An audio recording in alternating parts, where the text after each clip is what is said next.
উত্তম সুচিত্রা মানেই নাকি প্রেম on screen R of স্ক্রিনও? একদম ভুল। পর্দায় রসায়ন যাই হোক, পর্দার বাইরে তাদের পারস্পরিক যোগাযোগ মোটেও রঙিন নয়, বরং সাদা কালো। প্রকাশ্যে তুমুল বন্ধুত্ব, তবে ভেতরে ভেতরে তীব্র লড়াই, সমানে সমানে টক্কর। অবশ্য উত্তম কুমার এ ব্যাপারে বরাবরই সতর্ক এবং স্থিমিত, কিন্তু মহানায়িকা সুচিত্রা সেন তিনি লড়াইয়ের জায়গায় অনেক সরব এবং প্রকাশ্য। সালটা 1954। উত্তম সুচিত্রা জুটির অগ্নি পরীক্ষা মুক্তি পাবে তখন। কাগজে বিজ্ঞাপনের বয়ানে বেরোতে লাগলেও আমাদের প্রণয়ের সাক্ষী হলো অগ্নি পরীক্ষা। নিচে উত্তম সুচিত্রার ছবি এবং সই। সেই শুরু হলো গুজব। রিল লাইফ আর রিয়েল লাইফ মিলেমিশে একাকার হয়ে গেল।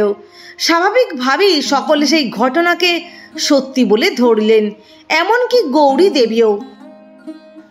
উত্তম কুমার অবশ্যই স্ত্রীকে বোঝাতে পেরেছিলেন যে ব্যাপারটা নেহাতি বিজ্ঞাপনী চমক, তবে বাকিদের বোঝানোর দায় তাঁর নেই। আর তাঁরাই বিষয়টাকে যত কম বোঝে ততই তাদের জুটির পক্ষে ভালো। ব্যাপারটা তাই শেষ পর্যন্ত হলো। ইন্ডাস্ট্রি জানতো উত্তম সুচিত্রার মধ্যে বন্ধুত্বটা ভীষণই ভালো। সুচিত্রা উত্তমকে একটা নাম দিয়েছিলেন উতু। এ নামে উত্তম কুমারকে আর কেউ ডাকতো না। সুচিত্রাকে উত্তম বরাবরই তাঁর আসল নামে ডেকেছেন রমা বলে, সম্বোধনে কখনো তুই, কখনো বা তুমি। উত্তম সুচিত্রার মধ্যে আসল সম্পর্কটা বুঝে নেওয়ার পর সুচিত্রার উপস্থিতিকে কখনো বাঁকা চোখে দেখেননি গৌরী দেবী, বরং তাদের পরিবারে সুচিত্রার অবারিত দ্বার। 5-এর দশকে এক সহনায়িকার প্রতি উত্তমের ভীষণ রকম দুর্বলতা জাগে। সম্পর্কটা ক্রমে বিয়ের বন্ধনের দিকে এগিয়ে যাওয়ার জোগাড়। গৌরীদেবী নিজের ঘর বাঁচাতে সুচিত্রা সেনের শরণাপন্ন হলেন। ব্যক্তিগতভাবে সেই নায়িকার সঙ্গে সুচিত্রার খুব একটা ভালো সদ্ভাব নেই, তিনি জানতেন।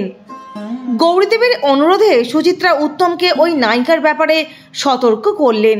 সেই সতর্কতার জন্যই হোক কিংবা অন্য কারণে পরে এই সম্পর্কটা আর এগোয়নি। উত্তমের অবর্তমানে গৌরীদেবী এবং সুচিত্রার মধ্যে সম্পর্কটা একই গভীর ছিল।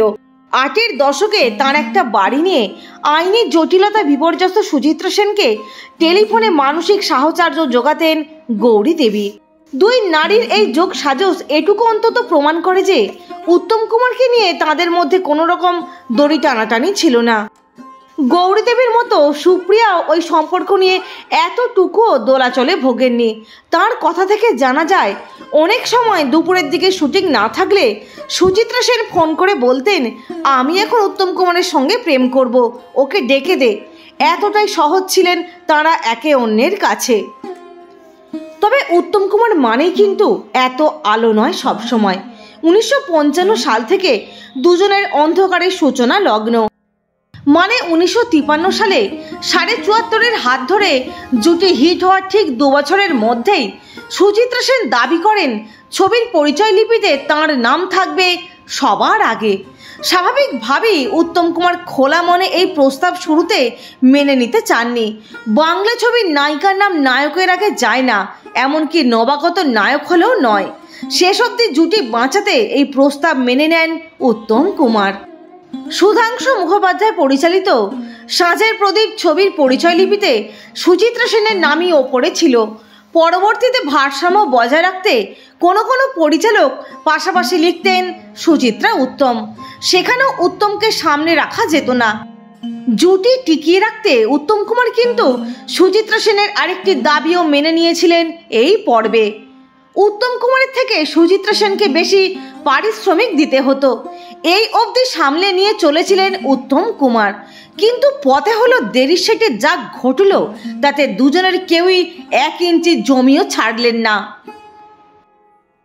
শুটিং চলছিল কলকাতার বাইরে আউটডোরে। উত্তম কুমারের সঙ্গে সেখানে গেছেন বন্ধু তথা ফটোগ্রাফার শম্ভু মুখোপাধ্যায়। সুচিত্রা সেন পছন্দ করতেন না তাঁর ছবি কেউ তোলেন, অথচ শম্ভুবাবু সেই কাজটাই করে বসলেন। সুচিত্রা সেন তা নিয়ে শুটিংয়ের আগে এতটাই রাগারাগি করলেন যে শম্ভুবাবু বাধ্য হলেন গোটা ফিল্মটা নষ্ট করে দিতে। বন্ধু তথা অতিথি শম্ভুবাবুর এই হেনস্থা উত্তম কুমার কোনোভাবেই ভালোভাবে নেননি, তা বোঝা গেল একটু পরে। সুচিত্রা সেনের স্বামী দিবানাথ সেনও ওই আউটডোরে গিয়েছিলেন। তিনি সঙ্গে করে নিয়ে গিয়েছিলেন সদ্য বিদেশ থেকে আনা একটি বহুমূল্য মুভি ক্যামেরা। তাতে তিনি শুটিংয়ের বহু ছবি তুলে রাখছিলেন। সেদিন যখন তিনি কাজটা করছিলেন, শুটিং থামিয়ে বেঁকে বসলেন উত্তম। বললেন, বাইরের লোক ফ্লোরে থাকলে তিনি শুটিং করবেন না। পরিস্থিতির গুরুত্ব বুঝে দিবানাথ সেন বেরিয়ে গেলেন। কিন্তু সুচিত্রার মুখ রাগে আর অপমানে লাল হয়ে গেল। কোনো রকমে সেদিনে শুটিং শেষ হলো, কিন্তু তারপরেই কাউকে না জানিয়ে গাড়ি নিয়ে সোজা কলকাতায় চলে এলেন মহানায়িকা সুচিত্রা সেন। খবর পাঠালেন যে এই ছবি তিনি আর করবেন না। ছবির শুটিং 2 মাস বন্ধ। অবশেষে পরিচালক অগ্রদূত অনেক কষ্টে দুজনের মধ্যে ঝামেলা মিটিয়ে দিয়ে ছবির কাজ শেষ করলেন। এর মাস কয়েক আগেও হারানো সুর ছবির শুটিংয়ের সময় একই রকমভাবে ফ্লোর ছেড়ে বেরিয়ে গিয়েছিলেন মহানায়িকা সুচিত্রা সেন। সেবার তিনি ফ্লোরে এসেছিলেন আগেই, উত্তম আসেন দেরিতে।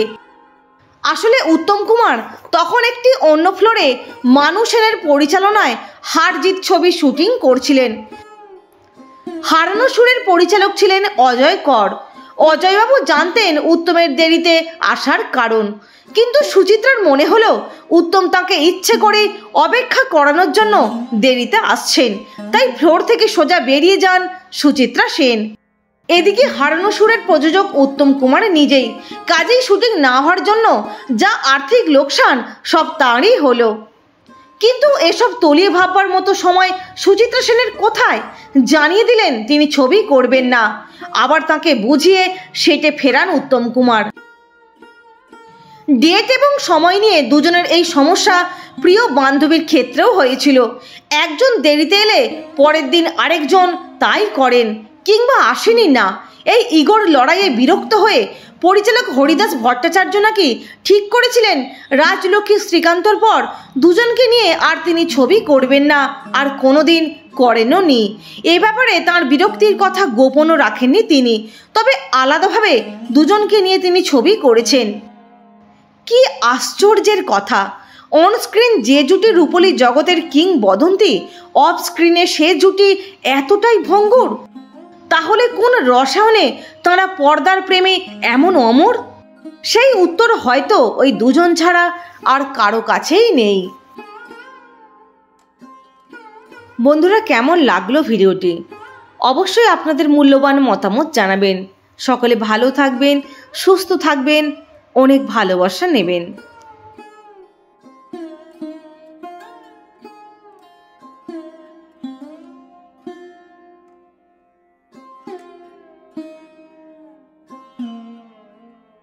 Mm-hmm.